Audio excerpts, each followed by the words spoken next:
আপনি যদি প্রফেশনাল মানের টি-শার্ট ডিজাইন করতে চান অথবা কম সময়ে একদম 100% কোয়ালিটিফুল ডিজাইন তৈরি করতে চান, তাহলে আজকের ভিডিওটি আপনার জন্য। হ্যালো ভিউয়ার, সবাইকে শুভেচ্ছা জানাচ্ছি। আশা করছি আপনারা ভালো আছেন। আজকে আপনাদেরকে দেখাবো কিভাবে আপনারা এআই কে সঠিকভাবে ব্যবহার করে কোয়ালিটিফুল টি-শার্ট ডিজাইন করতে পারেন এবং মাইক্রোস্টকের মতো বিভিন্ন সাইটগুলোতে আপনারা বেশি ইনকাম পেতে পারেন, সেল পেতে পারেন এবং মাইক্রোস্টক বাদে আরও অন্যান্য যে মার্কেট প্লেসগুলো রয়েছে সেইগুলোতে কিভাবে ইনকাম করতে পারবেন সেই প্রসেসটাই আজকে দেখাবো। তো ভিউয়ার্স, আপনি যদি আমাদের এই চ্যানেলটিতে নতুন হয়ে থাকেন তাহলে আমাদের এই চ্যানেলটিকে সাবস্ক্রাইব করে আমাদের চ্যানেলটির পাশেই থাকবেন। আর যদি আপনি আমাদের চ্যানেলটি অলরেডি সাবস্ক্রাইব করেছেন তাহলে আপনাকে অনেক ধন্যবাদ জানাচ্ছি।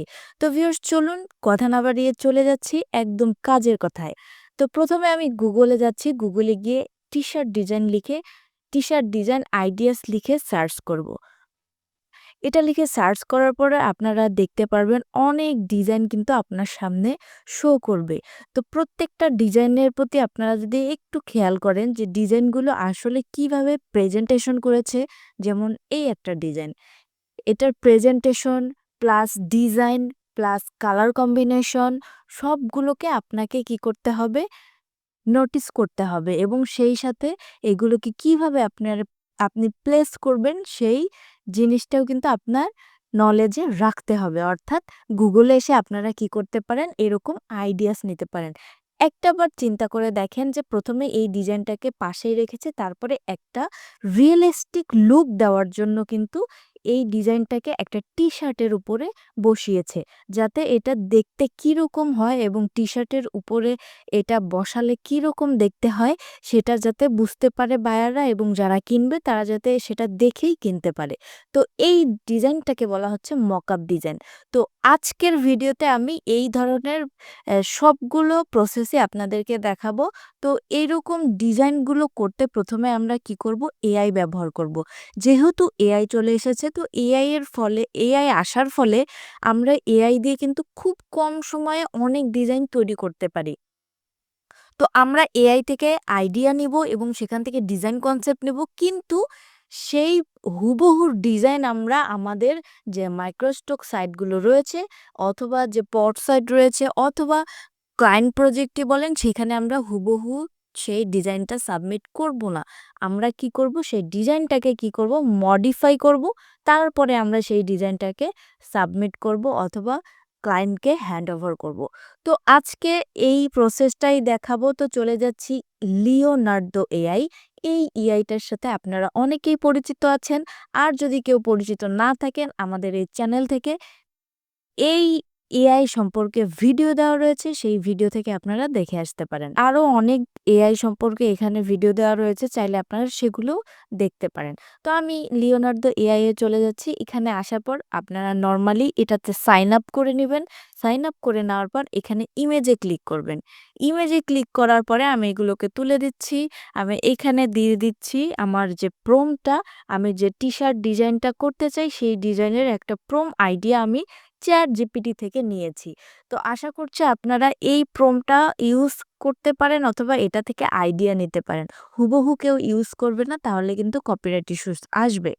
তো এটাকে এখানে দেওয়ার পরে আমরা এই পাশ থেকে কি করতে পারি, রোবটগুলোকে আমরা দেখিয়ে দিতে পারি যে কোন রোবটটা আমরা সিলেক্ট করতে চাচ্ছি। তো এখান থেকে আমি এই রোবটটাকে সিলেক্ট করে দিলাম। তারপরে এখান থেকে আমি সাইজটাকে দিয়ে দিব। তো এই সাইজটাকে দিচ্ছি আমি এবং এখানে কয়টা ইমেজ হবে এখানে কিন্তু দেখিয়ে দিচ্ছে। তো আপনি চাইলে আপনার মতো করে এগুলো দিতে পারেন এবং এখানে কিন্তু আমি ফ্রি ইউজ করছি এই এআইটা। তো আপনিও এই এআইটা ফ্রি ইউজ করতে পারবেন। এখানে একটা মজার বিষয় আছে এবং আমাদের জন্য খুবই এটা উপকারী বলতে পারেন যে এই এআইটি প্রতিদিন ১৫০ পয়েন্ট করে দিয়ে থাকে। অর্থাৎ এই যে এখানে দেখেন ক্রেডিট ১৫০ ক্রেডিট করে দিয়ে থাকে। তো প্রতিদিন আপনি এখান থেকে ১৫০ ক্রেডিট করে পেয়ে যাবেন এবং একাধিক যদি ইমেইল থাকে তাহলে আপনি অলরেডি এখান থেকে আরও অনেক পয়েন্ট পেয়ে যাবেন। তো এই পাশ থেকে আমার সেটআপগুলো সব ঠিক হয়ে গেলে আমি এখান থেকে জেনারেটে ক্লিক করে দিব। জাস্ট কিছুটা সেকেন্ড অপেক্ষা করতে হবে, তারপরে আমাদের কিন্তু ডিজাইনগুলো তৈরি করে দিবে। তো দেখেন ভিউয়ার্স এখানে কিন্তু ডিজাইনগুলো তৈরি করে দিয়েছে। তো আপনি যদি চান যে এই ডিজাইনগুলো আপনার ভালো লাগেনি তাহলে এই প্রম্পটটাকে আরো মডিফাই করতে পারেন। আপনি যত প্রম্পটটাকে মডিফাই করবেন এবং সঠিকভাবে বুঝাতে পারবেন এআইকে আপনার ডিজাইনটা তত ফুটে উঠবে এবং আপনি যেটা চাচ্ছেন সেইটাই এক্সাক্ট সেটাই পাবেন। তো আমি এইখান থেকে এইটাকে ডাউনলোড করে নিচ্ছি এবং বাকিগুলোও ভালো লেগেছে কিন্তু তার মধ্যে এটাকে আমি ডাউনলোড করে নিচ্ছি। তো আমি চলে যাচ্ছি Adobe Illustrator এ। Illustrator থেকে ক্রিয়েট এ ক্লিক করব এবং আমাদের যে নরমাল সাইজ আমরা ইউজ করি বিভিন্ন মাইক্রোস্টোকে সেই সাইজটা আমরা ইউজ করব 4000 বাই 4000 চাইলে এখান থেকে আপনারা চেঞ্জ করে দিতে পারেন অথবা এখানে যদি ডিফল্ট আপনাদের থাকে আপনারা যদি কাজ করে থাকেন তাহলে এখানে ডিফল্ট থাকবে সেখান থেকে পিক করে নিতে পারেন এবং পিক্সেলে রাখবো এটাকে। তারপরে এখান থেকে আমরা কি করব এটাকে 300 পিপিআই দিয়ে দিলাম তারপরে ক্রিয়েট। ওকে, আমাদের আর্টবোর্ডটা ক্রিয়েট হয়ে গিয়েছে। এখন আমরা আমাদের যে কাঙ্ক্ষিত ইমেজটা সেটা এখানে নিয়ে এসে আমাদের যে ডিজাইনটা, সেই ডিজাইনটা রেডি করব। তো ফাইলে যাচ্ছি, ফাইল থেকে প্লেস, প্লেস থেকে আমি এখান থেকে এই ডিজাইনটাকে নিয়ে নিচ্ছি অথবা এই ডিজাইনটাকে নিয়ে নিচ্ছি। এটাই নেই। ওকে, ডিজাইনটা নেওয়ার পরে আমি এখানে জাস্ট ড্রাগ করলাম। ড্রাগ করে আমি ডিজাইনটাকে এখানে নিয়ে এসেছি। তো এই ডিজাইনটা হচ্ছে রাস্টারে রয়েছে। যেহেতু আমাদের মাইক্রোস্টোকগুলো বা বিভিন্ন সাইটগুলোতে হচ্ছে ভেক্টরের অনেক ডিমান্ড এবং ভেক্টরের চাহিদাটা অনেক। তাই আমরা এই ডিজাইনটাকে ভেক্টরে রূপান্তর করব। অথবা আপনি চাইলে পিএনজিও করে রাখতে পারেন এবং পিএনজিও আপলোড করতে পারেন। কোনো সমস্যা নেই। তো আমি এটাকে ভেক্টরে রূপান্তর করব। যদি আমাদের এই পুরো ইমেজটা অর্থাৎ ডিজাইনটার কোয়ালিটিটা যদি আমরা নষ্ট করতে না চাই এবং কোয়ালিটিটা যদি 100% রাখতে চাই তাহলে আমরা কি করব ভেক্টর করে নিয়ে তারপরে আমরা পিএনজি করতে পারি অথবা জেপিজি অথবা আপনারা ভেক্টরেও রাখতে পারেন, কোনো সমস্যা নেই। তো এটাকে আমি ভেক্টর করার জন্য কি করব এখান থেকে ইমেজ ট্রেসে ক্লিক করব। তো ইমেজ ট্রেস থেকে আমি ৩ কালারে ক্লিক করব। যেহেতু এখানে ৩ টা কালার রয়েছে তো আমি এখানে ৩ কালারে ক্লিক করব দেখি কি হয়।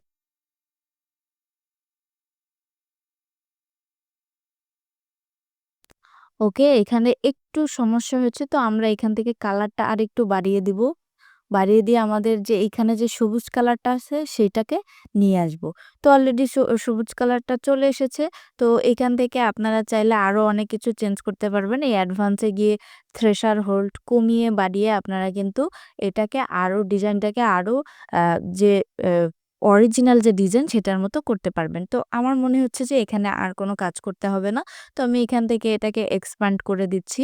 দেওয়ার পরে এখান থেকে রাইট বাটন ক্লিক করে আমি এটাকে আনগ্রুপ করে নিব। ওকে, আনগ্রুপ করা হয়ে গিয়েছে। এখন আমি এখান থেকে জাস্ট ব্ল্যাক কালারগুলো ফেলে সরি হোয়াইট কালারগুলো ফেলে দিব।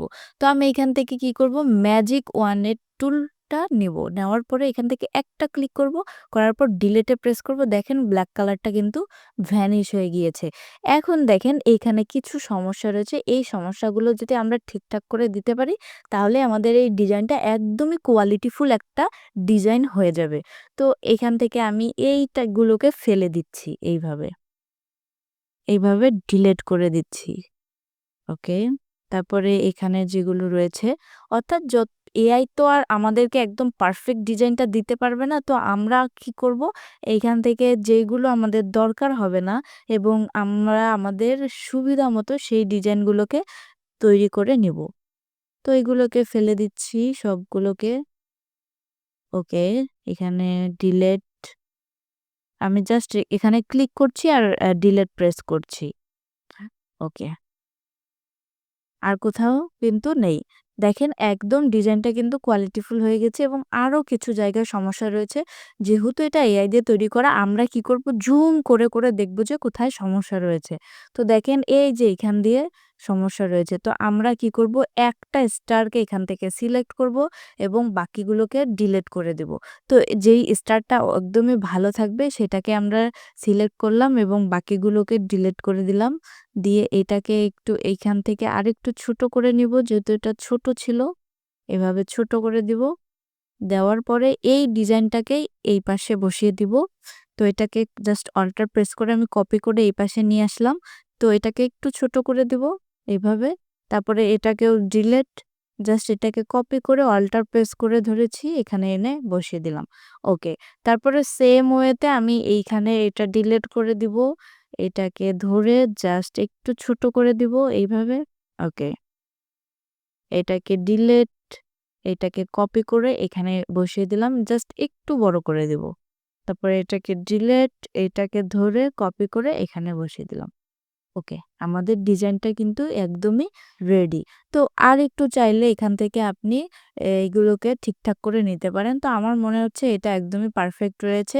এবং একটা গুরুত্বপূর্ণ বিষয় আপনাদেরকে খেয়াল রাখতে হবে, সেটা হচ্ছে যে এই ডিজাইনটার বানানগুলো ঠিক আছে কিনা এটা কিন্তু আপনাকে এনশিওর করতে হবে। এবং ডিজাইনের বানানগুলো যদি ভুল থাকে তাহলে মার্কেট প্লেসে আপনি যখন এটা আপলোড করবেন আপনার ফাইলটা রিজেক্ট হবে। সেই সাথে আপনার অ্যাকাউন্টটা কিন্তু ঝুঁকিতে থাকবে এবং সেই সাথে আপনার অ্যাকাউন্টটা কিন্তু সাসপেন্ড হয়ে যেতে পারে। সো সেজন্য আমাদেরকে কি করতে হবে, বানানের প্রতি খেয়াল রাখতে হবে, কালার কম্বিনেশন এবং ওভারঅল কোয়ালিটিটা যেন একদম পারফেক্ট থাকে 100%, সেটার উপরেও আমাদেরকে খেয়াল রাখতে হবে। ওকে, তো আমাদের ডিজাইনটা রেডি হয়ে গেছে। কন্ট্রোল জি দিয়ে দিচ্ছি, দেওয়ার পরে এখানে দেখেন হোয়াইট কালারের উপর বসিয়েছি। তো এই ডিজাইনটা কিন্তু রেডি। এখন আপনি চাইলে এইভাবেই কিন্তু ডিজাইনটা আপলোড করতে পারেন। যেমন এটাকে একটু বড় করে দিয়ে এখান থেকে অ্যালাইনমেন্টটা ঠিক করে দিলাম, দেওয়ার পরে মাঝামাঝি চলে এসেছে। জাস্ট এটাকে ইপিএস এ সেভ করে আপনি চাইলে এটাকে কিন্তু আহ দিতে পারেন আপনার যে মাইক্রোস্ট্রোক বা পটসাইট বা ক্লায়েন্ট প্রজেক্ট বলেন, দিতে পারেন। কিন্তু আপনি যদি চান যে এই যে গুগলে আমি আপনাদেরকে দেখিয়েছি যে এখানে দেখেন মকআপ আকারে দিয়েছে, অর্থাৎ মকআপটা মানেই হচ্ছে যে রিয়েলিস্টিক একটা লুক দেওয়ার জন্য কিন্তু এই কাজগুলো করা হয়। দেখেন ডিজাইনটাকে এক সাইডে রেখে আরেকটা হচ্ছে টি-শার্টের উপরে বসিয়ে দিয়েছে। অর্থাৎ টি-শার্টের উপরে দেখতে কেমন লাগছে এই জিনিসটাই আরকি বোঝানোর জন্য। দেখেন এই যে ডিজাইনগুলো, প্রত্যেকটা ডিজাইনেই কিন্তু এমন কম্বিনেশন রয়েছে। এই যে দেখেন এইগুলোতে। তো আশা করছি যে আমি কি বোঝাতে চাচ্ছি আপনারা বুঝতে পেরেছেন। তো এইভাবে আপনারা চাইলে দিতে পারেন। তো সেজন্য আপনাদেরকে কি করতে হবে, যেহেতু আমরা ভেক্টর নিয়ে কাজ করছি, টি-শার্টটাকে অবশ্যই ভেক্টরে রূপান্তর করতে হবে। তো আজকে আপনাদেরকে এই পর্যন্তই দেখালাম। যদি আপনারা ইন্টারেস্ট হন যে টি-শার্টের উপরে কিভাবে আমরা ভেক্টর দিয়ে বসিয়ে অ্যা অ্যা মকআপের মতো তৈরি করব, তাহলে আপনারা কমেন্ট করবেন। অবশ্যই আমি নেক্সট যে ভিডিও রয়েছে সেই ভিডিওতে আমি চেষ্টা করব আপনাদেরকে সেই প্রসেসটা দেখানোর জন্য। তো এটাকে চলেন আমরা কি করব, সেভ করব। ফাইলে যাব, ফাইল থেকে সেভ অ্যাজ, সেভ অ্যাজ থেকে এখান থেকে ইপিএস এ ক্লিক করব। আমি এটাকে ডাউনলোডে রাখছি। তারপরে আমি এখান থেকে সেভ ক্লিক করব। তো এখানে আমি একটু নাম দিতে পারি হ্যালোইন বা পামকিন। এটা দিলাম। দেওয়ার পরে এখান থেকে সেভ দিলাম। তারপরে এখান থেকে আমরা অবশ্যই ইলাস্ট্রেটর ইপিএস 10 দিব। দেওয়ার পর ওকে দিয়ে দেব। এটা ওকে হয়ে যাবে। তো এটার ফাইলটা কিন্তু রেডি হয়ে গিয়েছে। তো ফাইলটাকে আমরা জাস্ট কি করব, আমাদের যে মার্কেট প্লেসে দেওয়ার ইচ্ছে বা যে মার্কেট প্লেসের জন্য আমরা তৈরি করেছি সেই মার্কেট প্লেসে জাস্ট সাবমিট করে দিলেই হবে। তো ভিউয়ার্স, আশা করছি আপনাদের এই ভিডিওটি কাজে লাগবে এবং এই ভিডিও থেকে যদি আপনি কিছু অংশ শিখে থাকেন তাহলে এই ভিডিওতে একটি কমেন্ট করতে ভুলবেন না এবং আমাদের এই চ্যানেলটিতে যদি আপনি নতুন হয়ে থাকেন তাহলে আমাদের এই চ্যানেলটিতে সাবস্ক্রাইব করে আমাদের চ্যানেলটির পাশেই থাকবেন। লাইক করবেন, কমেন্ট করবেন এবং শেয়ার করতে ভুলবেন না। ভালো থাকবেন, সুস্থ থাকবেন। দেখা হচ্ছে নতুন কোনো ভিডিওতে।